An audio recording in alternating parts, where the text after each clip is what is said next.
हाय kids, आज के video में हम करेंगे हमारा चैप्टर 1.3 द पिलग्रिम। ये जो पोएम है इसके क्वेश्चन एंड आंसर्स का वीडियो जो है सेपरेटली अपलोडेड है चैनल पे, आप उसे चेक कर सकते हैं। आपको प्लेलिस्ट में मिल जाएगा और उसका लिंक जो है इस वीडियो के एंड पे भी है, तो आप वहां से भी देख सकते हो। द पिलग्रिम यानी तीर्थयात्री, ऐसा कोई इंसान जो धार्मिक स्थल पे जाने के लिए यात्रा कर रहा हो उसे हम कहते हैं पिलग्रिम या तीर्थयात्री। तो ये जो पोएम है इसकी बेसिक थीम ये है कि इसमें सेल्फलेस एक्ट की बात हो रही है कि लाइफ में हमें सेल्फिश बन के नहीं जीना चाहिए, बल्कि हमें दूसरों के लिए भी कुछ करना चाहिए, उनका भी सोचना चाहिए। A pilgrim going alone highway came at evening cold and grey। तो एक तीर्थ यात्री जो है वो एक सुनसान सी सड़क पे जा रहा था और जाते जाते जो है उसे शाम हो गई। और शाम कैसी है? शाम ठंडी है क्योंकि धूप नहीं है शाम को, राइट। तो शाम में जो है टेम्परेचर कम हो जाता है तो ठंडी हो जाती है शाम। ग्रे भी है क्योंकि शाम का रंग जो है वो ग्रे सा होता है, धूप नहीं है, आसमान नीला नहीं है, अब ग्रे हो गया है। और दूसरा यहाँ पे कवि ये भी दिखा रहा है कि शाम जो है वो कहीं ना कहीं थोड़ी सी डिप्रेसिंग भी हो जाती है, क्योंकि सुबह जब हम उठते हैं तो हमारे अंदर बहुत एनर्जी होती है, राइट, आज नया दिन है, नई शुरुआत है। बट अब दिन खत्म हो रहा है तो वो कहीं ना कहीं ग्रे का मतलब ये है कि थोड़ा थोड़ा डिप्रेशन भी आ रहा है, थोड़ा लाइफ अब खत्म हो रही है, शाम हो गई है, बुढ़ापा आ गया है लाइफ में। तो वो जो है कोल्ड एंड ग्रे हो गई है। तो वो कहाँ पे पहुंच जाता है? To a chasm deep and vast and wide. तो चलते चलते वो तीर्थयात्री जो है एक खाई पे पहुंच गया है, और वो खाई जो है वो बहुत ही गहरी है, बड़ी है और चौड़ी है। तो धरती में अगर कहीं पर कोई बहुत बड़ा सा गैप आ जाए, बड़ा सा गड्ढा, तो उसे हम खाई कहते हैं, राइट। तो वो खाई के पास पहुंच गया है वो तीर्थयात्री। The old man crossed in the twilight dim। तो वो जो बूढ़ा इंसान है, बुजुर्ग इंसान, वो जो है उस खाई को पार करता है ट्वाइलाइट की रोशनी में। ट्वाइलाइट यानी वो समय होता है जैसे शाम का समय है, जब सूरज डूब गया है बट अभी पूरा अंधेरा नहीं हुआ है। तो सूरज डूबने के बाद और पूरा अंधेरा होने से पहले जो बीच का समय है उसे हम ट्वाइलाइट कहते हैं। ऐसे ही सुबह का टाइम है जब जो है उजाला हो रहा है बट अभी सूरज नहीं निकला है। तो वो जो टाइम है जिसमें अंधेरा खत्म हो गया है, थोड़ा थोड़ा उजाला हो रहा है बट सूरज पूरी तरह नहीं निकला है, उसे भी ट्वाइलाइट कहा जाता है। तो यहाँ पे शाम की बात हो रही है, इवनिंग की, तो इवनिंग वाली ट्वाइलाइट की बात हो रही है कि सूरज डूब गया है बट अंधेरा नहीं हुआ है। तो ऐसी रोशनी में जो है, जो बहुत ही डिम सी है, जिसमें ज्यादा कुछ दिखाई नहीं दे रहा है, वो खाई को पार करता है। The chasm held no fear for him। तो ये जो खाई है इससे उसे कोई डर नहीं लगता है। क्यों नहीं लगता है? क्योंकि वो एक्सपीरियंस्ड इंसान है, राइट। यहाँ पे जो पिलग्रिम की बात हो रही है कि उसकी उम्र हो चुकी है, वो बुजुर्ग इंसान है। वो जो है लाइफ में उसे इतना एक्सपीरियंस हो चुका है कि उसे खाई वगैरह ऐसी चीजों से उसे डर नहीं लगता है, क्योंकि उसने अब अपनी लाइफ में सब कुछ देख लिया है। तो डर उसका खत्म हो गया है। But he paused when he reach the other side. पर जब वो दूसरी साइड पहुंचता है खाई पार करके, तो वो रुक जाता है। And built a bridge to span a tide. और वो क्या करता है? वो एक ब्रिज बनाता है, एक पुल बनाता है। क्यों बनाता है? क्योंकि वो चाहता है कि कोई और इंसान जो है, जो इस रास्ते को, जो इस खाई को पार करे, उसके लिए जो है इस साइड से दूसरी साइड जाए सुरक्षित, ताकि जो है वो इस बहाव में न फंस जाए, इस खाई में फंस ना जाए, उसके लिए वो एक पुल बना रहा है। तो स्पैन द टाइड में यहाँ पे बात हो रही है बेसिकली कि सपोज अगर उस खाई में पानी बह रहा हो, तो पानी के बहाव में कोई फंस ना जाए, एक साइड से दूसरी साइड जाने के लिए जो है हम स्पैन द टाइड करने के लिए, यानी बहाव में आप बह ना जाओ, उसके लिए जो है आप पुल बना रहे हो। तो यहाँ पे पानी की बात हो रही है, हालांकि यहाँ पे इस समय उन्होंने, कवि ने, कोई पानी की बात की नहीं है। तो हम बेसिकली इससे ये समझ सकते हैं कि वो ये कहना चाह रहे हैं कि खाई जो है, खाई में अगर कुछ गड्ढा आ जाए, प्रॉब्लम आ जाए, आप फंस जाओ, आप इधर उधर गिर जाओ, तो उस चीज से बचने के लिए जो है, टू स्पैन द टाइड, उस चीज से बचने के लिए, ताकि आप एक साइड से दूसरी साइड पहुंच जाओ, खाई को सुरक्षित पार कर लो, वो जो बुजुर्ग इंसान है वो एक पुल बनाता है। So basically, if you see, this entire poem is metaphorical। यहाँ पे पिलग्रिम जो है वो किसे रिप्रेजेंट कर रहा है? वो एक ओल्ड इंसान को रिप्रेजेंट कर रहा है। उसकी जर्नी क्या है? उसकी लाइफ की जर्नी की बात हो रही है। तो ये लोन हाईवे पे जो उसकी जर्नी है, ये उसकी लाइफ की बात हो रही है। शाम हो गई है, ये शाम किस चीज को रिप्रेजेंट कर रही है? ये उसके बुढ़ापे को कर रही है, कि जैसे दिन की शाम हो जाती है, ऐसे उसकी लाइफ की शाम हो गई है, बुढ़ापा आ गया है।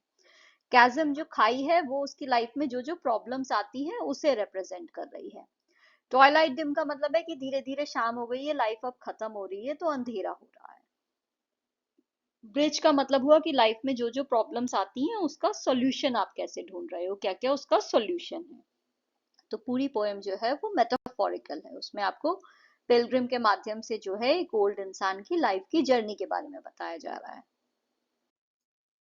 Old man, said a fellow pilgrim near, why waste your time in building here?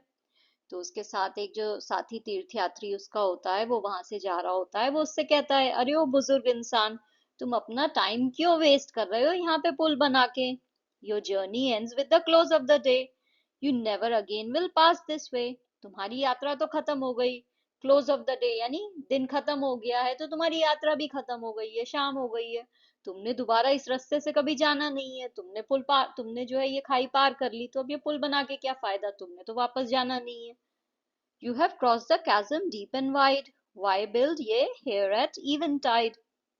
तुमने तो ये जो खाई जो है, जो इतनी गहरी थी, इतनी चौड़ी थी, उसे तुमने पार कर लिया है।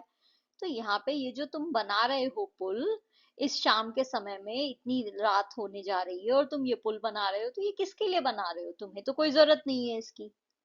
तो बेसिकली वो इंसानों से क्या बताना चाह रहा है, वो ये बता रहा है कि तुम्हारी लाइफ तो अब खत्म हो रही है, तुमने जो है जिंदगी जी ली है, तो अब ये अगर तुम सपोज तुम पेड़ लगा रहे हो अपनी बुजुर्ग अवस्था में, तो तुमसे कोई कहे कि अरे यार तुम पेड़ क्यों लगा रहे हो, ये मैंगो का पेड़ लगा रहे हो, मैंगो होने में 20 साल लगेंगे, तब तक तुम तो चले जाओगे, तो किसके लिए लगा रहे हो?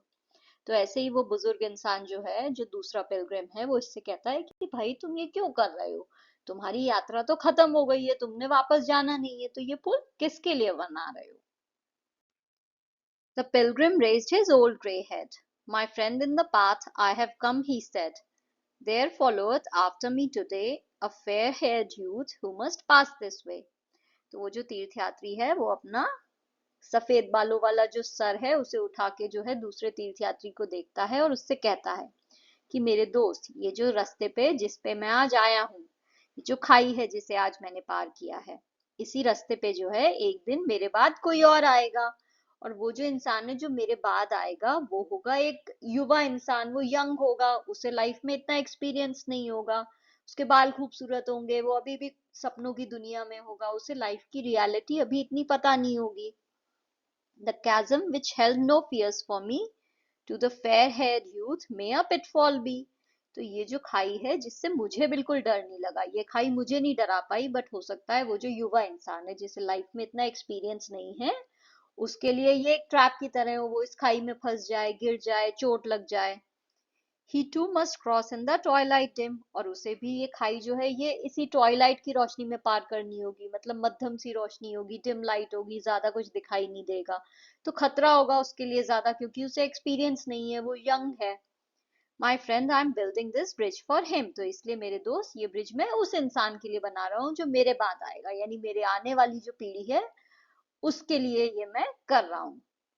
तो बेसिकली ये पोएम हमें यही समझा रही है कि लाइफ में हमें हर चीज सिर्फ अपने लिए करके नहीं, ऐसा नहीं है कि हम अपने लिए ही सोच के करें कि अरे इससे मुझे फायदा हो तो मैं करती हूँ, नहीं तो मैं नहीं करूंगी, ऐसा नहीं सोचना चाहिए। अगर आपके आसपास के कुछ लोगों को उससे फायदा हो रहा हो, कि आप जो है पेड़ लगाओ, सबको फायदा होगा, सबको ऑक्सीजन मिलेगी, तो वो चीज करो, पोल्यूशन जो है कम करो, एनवायरनमेंट का ध्यान रखो, पानी बचाओ, तो ये सब चीजों से जो है सबको फायदा होगा, राइट? हमेशा सिर्फ अपना नहीं सोचना चाहिए। ऐसा नहीं है कि हमने जो है खाया और कचरा जो है वो सड़क पे फेंक दिया, राइट? कि ये तो सड़क है, ये तो मेरा घर नहीं है, मैं अपना घर साफ रखूंगी बट सड़क को खराब कर दूंगी, तो वो नहीं है, हमें सबका सोचना चाहिए, क्योंकि सड़क जो है वो आपका देश है, अल्टीमेटली आपके देश का हिस्सा है, तो आप अपने देश को क्यों गंदा करोगे? घर को साफ रख रहे हो तो देश को भी करोगे। तो हर चीज जो है वो बड़े लेवल पे सोचो, सबका सोच के करोगे तो उससे जो है सबको फायदा होगा, और वो जो है सबको आगे बढ़ाने में मदद करेगी। आप आज की जनरेशन का भी सोचो और फ्यूचर का भी सोचो। तो यहाँ पे ये जो पिलग्रिम है, इसने फ्यूचर की जनरेशन का सोचा कि चलो मैंने तो खाई पार कर ली जैसे तैसे, बट मेरे बाद जो इंसान आएगा हो सकता है उसे इतना एक्सपीरियंस ना हो, उसे नहीं पता हो कि कैसे पार करनी है, तो उसके लिए मैं ये पुल बना के जा रहा हूँ। Now let's see appreciation of the poem. This poem by Anonymous is a moving poem that captures the spirit of helping others. Rhyme scheme of poem is AABBCCDD, which contributes to its musical quality and reinforces the moralistic message it conveys. Theme of the poem revolves around the selfless act of building for the future. It tells the story of an old pilgrim who after crossing a chasm decides to build a bridge to ensure safe passage for those who will follow, particularly a young man. This act of building the bridge serves as a metaphor for creating paths that make it easier for the next generation. As for the figures of speech, the poem employs metaphors such as chasm vast and deep and wide, which can be seen as the challenges and hardships one faces in life. The bridge itself is a metaphor for the wisdom and experiences shared to aid others in their journey. Special features of the poem include its narrative structure, which allows readers to easily follow the story, and its clear, accessible language that enhances its universal appeal. The tone is one of wisdom and foresight, encouraging readers to think beyond their own time and benefit others. I appreciate this poem for its timeless message and the way it encourages us to consider the impact of our actions on future generations. It's a reminder that what we do today can ease the journey for those who come after us, a truly noble endeavor. Thank you for watching. If you liked the video, please like, share and subscribe the channel. Thank you.